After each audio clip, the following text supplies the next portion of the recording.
To me, DJing is, I mean, it's kind of a lifestyle. Right now, he's back. Dude is a baller when it comes to DJing. Right, cool. So let him know what you think of his mix. The one and only DJ Color TV. It's working. It's working. Party people, if you're ready to rock, let me hear you scream. Well, if you really, really came to party, then let me hear everybody say, we came to party. We came to party. Everybody put your hands together like this. Come on, clap. Yeah. Let me hear you clap. Everybody clap.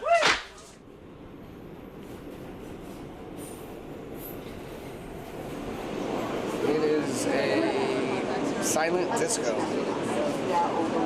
where there's 3 channels of music playing at the same time, and you can change it with the button on your headphones.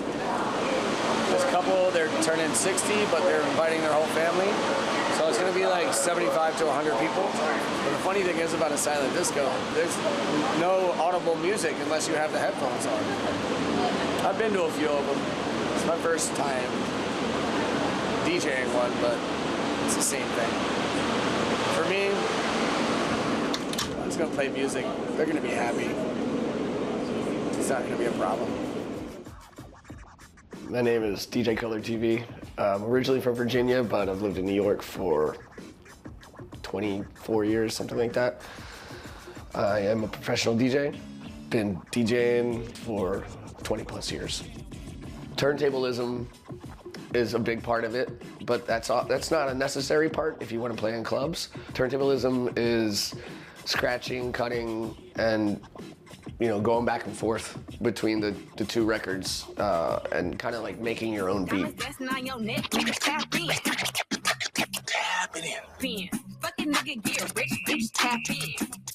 It's one side of DJing that you don't have to be good at those things to be a successful like club party DJ, but I feel like you should be able to do at least the basics.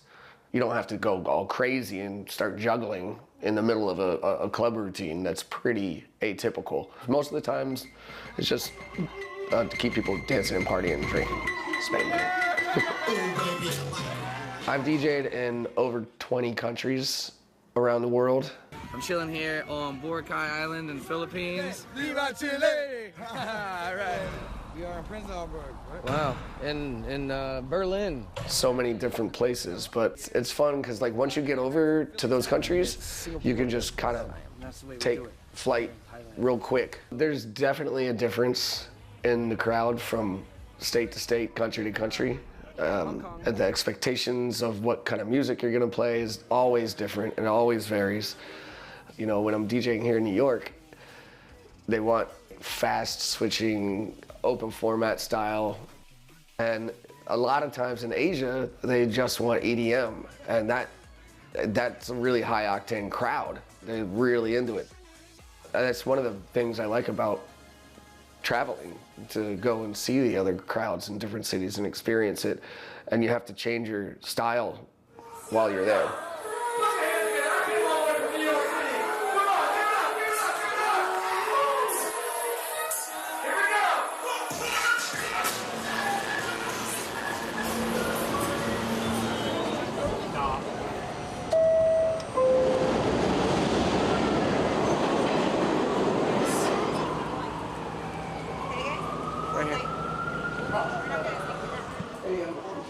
Upstairs.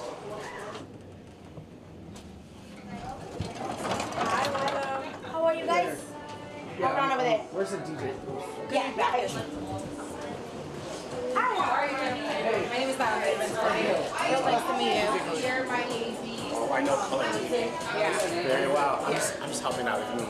Yeah. Oh, I think I will need a little bit. Yeah. You guys have a mic? Being a DJ, I've made friends from all over the world. Meeting these other DJs from other places. You meet them at the competitions, you meet them, or you're getting booked, or they come out and see you, and then you hang out with them. I can call them up tomorrow and be in their country or city, within a couple days, and they'll treat me like their brother. I do the same when they come here. Meeting people and DJing, they go hand in hand. Like, if you don't have good networking skills, you are not gonna do very well in this industry. When I first moved to New York, it was very overwhelming. It was early 2000s. Yeah, the nightlife scene seemed crazy big because I was new to the city. It was just before Serato and sort of took a foothold in the club scene. The basic equipment for DJs has changed over time. Back in the day, which I still prefer, is 2 Technique turntables and a mixer. Serato is a digital way to play music on your turntables. Before, I would have to bring like 6 to 10 crates of records, and crates are heavy. You go to Serato, and all you have is your laptop.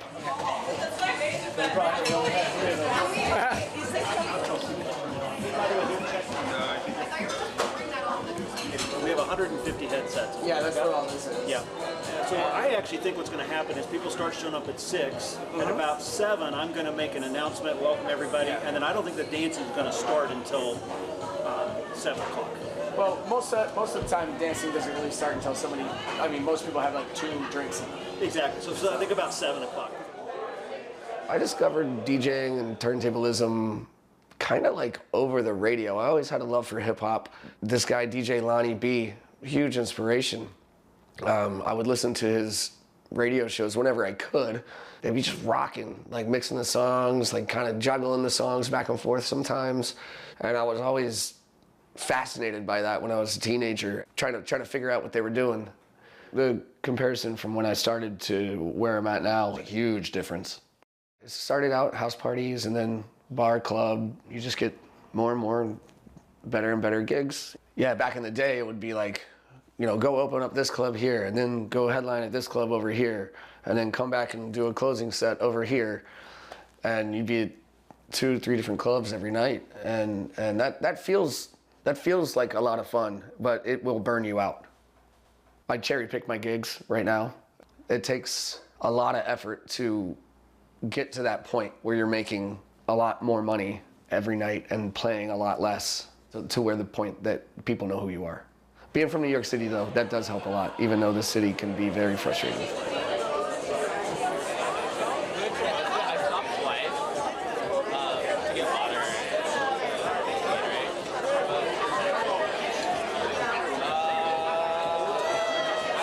Typically how a silent disco works is when you walk into the venue, I mean, this is obviously a private party, so you wouldn't have to do it this way, but when you walk into the venue, you give your ID to exchange for the headphones, and then, you know, you have them on the whole night long.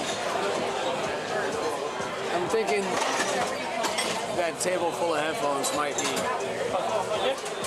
largely unused.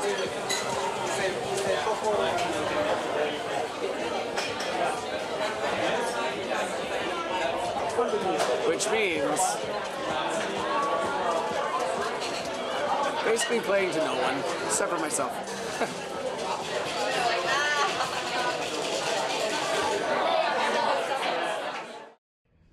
Yo, it's a very surreal moment. It is 8 p.m. on Monday, and all of the bars and restaurants have been ordered to close. It's probably happening in your city too. Coronavirus, man, I feel like this is gonna last for, I don't want to say it, but quite a while. Stay safe. In 2019, you know, I was planning on a 6-month tour, and then the pandemic happened, and that canceled all those plans.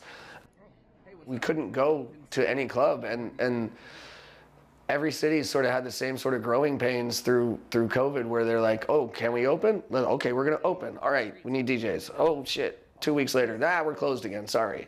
So it was tough. And it's just not the same as it used to be. But hopefully it'll get better. So, New York City, my heart goes out to you. Spent a lot of time figuring out all this online streaming stuff. A lot of DJs throughout the world did the exact same thing. So we bought like all this green screen stuff and put it all up on the walls and set up our turntables and a camera, and we DJ'd on Twitch. We streamed it online, Instagram and Facebook and YouTube and everything, and it's interactive, but it's not the same as being in the club. It's tough to DJ in a room by yourself.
Aside from when nobody was on my channel, but you know, you can only do so much. It's way different than playing at the club where you're the only music source, you know? I don't know, silent disco? Gladly. Pretty chill.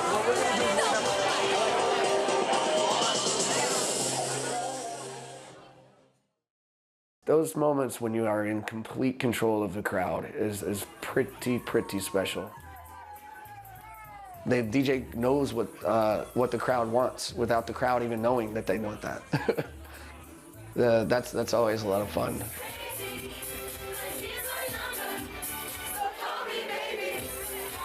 You want to have a dance party, you need a DJ, period. The DJ can read the crowd. Sometimes the DJ will absolutely make the night for a lot of people. Because there's different styles of DJs. There's the club, there's the bar DJ, there's the guy that only likes to do happy hours, there's the wedding DJs, corporate DJs. It's more or less the same. You know, you got to keep people rocking one way or the other. That's the bottom line, and that has never changed, and it never will.